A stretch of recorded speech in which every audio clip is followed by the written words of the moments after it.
ആറന്മുളയിൽ അബിൻ വർക്കി യു.ഡി.എഫിന്റെ സ്ഥാനാർത്ഥിയാകും. വാമനപുരത്ത് പാലോട് രവിക്ക് സീറ്റില്ല. സുധീർ ഷാ പാലോട് വാമനപുരത്ത് സ്ഥാനാർത്ഥിയാകുമെന്നും വിവരങ്ങൾ വരുന്നു.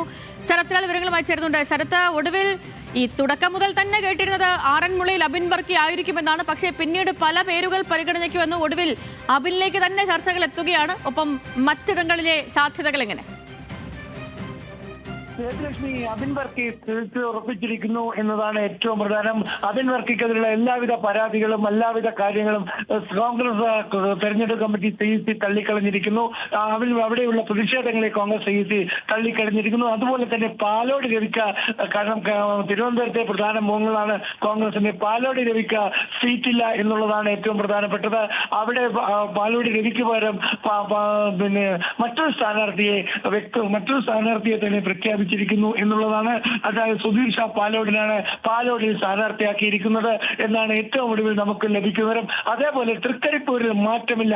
തൃക്കരിപ്പൂരിൽ സന്ദീപ് വാര്യർ തന്നെ തുടരും എന്ന ശക്തമായ നിലപാടാണ് CECക്കുള്ളത്. ആ സന്ദീപ് വാര്യരുടെ കാര്യം ഇപ്പോൾ വരുന്ന പട്ടികയിൽ പൂർണ്ണമായും സന്ദീപ് വാര്യരുടെ പേരുണ്ടാകും. പ്രതിഷേധങ്ങൾക്ക് ചെവി കൊടുക്കില്ല എന്നൊരു നിലപാടാണ് ഇത് സംബന്ധിച്ച് നമുക്ക് പറയാനുള്ളത്.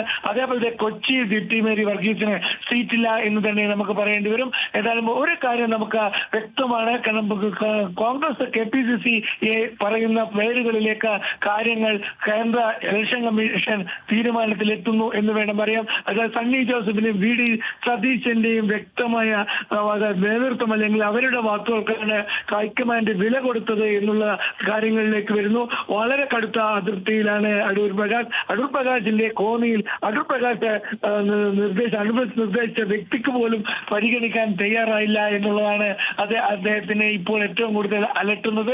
ഏതായാലും കേരളത്തിനെ സംബന്ധിച്ചിടത്തോളം പുലർച്ചെ വരെ നീണ്ട ഒരു നാടകം അല്ലെങ്കിൽ സ്ഥാനാർത്ഥി പട്ടിക തയ്യാറാക്കൽ, അത് ഈ അടുത്തൊന്നും കേരളം ഇത്തരം ഒരു രീതിയിലേക്ക് പോയില്ല. അബിൻ വർക്കി ശരി. അപ്പൊ പ്രതിപക്ഷ നേതാവ് VD സതീശന്റെയും KPCC അധ്യക്ഷൻ സണ്ണി ജോസഫിന്റെയും വാക്കുകൾക്ക് വില നൽകി അവർക്കൊപ്പം നിൽക്കുന്നു ഹൈക്കമാൻഡ്.